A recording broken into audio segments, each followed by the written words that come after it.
So we've got the Houston Texans versus Washington. Really wish they'd changed their name already. Anyways,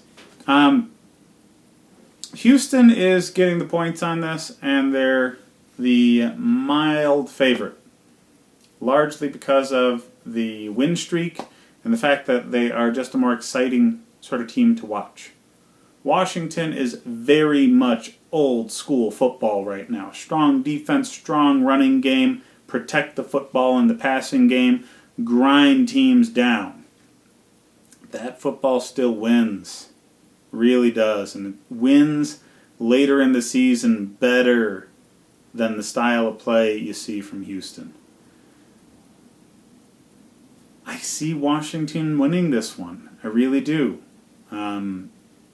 Houston has a more dynamic passing attack with Deshaun Watson and Hopkins, and they just traded for Demaryius Thomas, and he'll be better into the mix, having a few weeks under his belt, but I don't think that matters.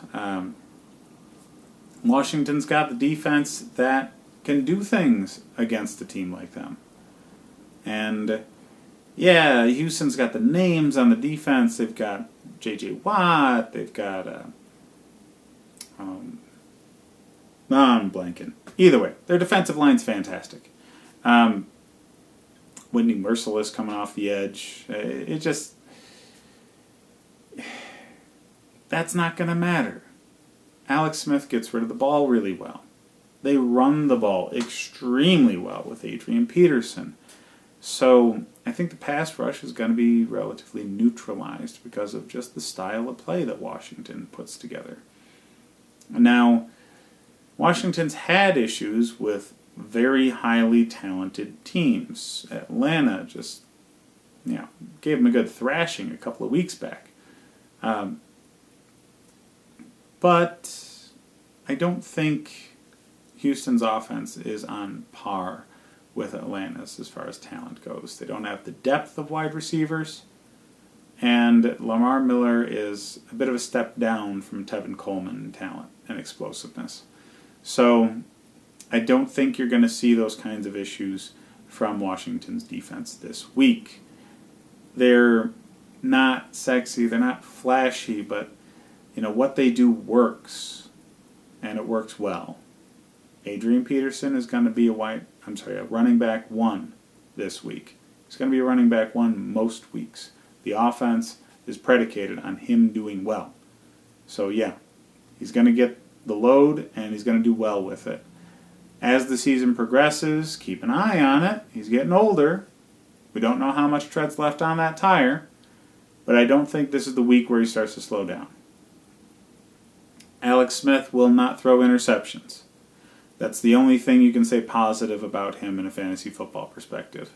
Don't think about it. And because of that, don't really think about the receiving threats. Jordan Reed, sure. I mean, he's the only receiving option that does well because he's close to the line of scrimmage, and Alex Smith loves throwing to tight ends. On the Houston side of things, I just wouldn't expect great games from Watson or Hopkins. I mean, they're still going to be starters for most people, but yeah, they're not going to get the top end of their point totals. They're just going up against the kind of team that's balanced offensively and defensively to minimize mistakes and to minimize offensive output from the other team. So there will be opportunities. They won't be plentiful.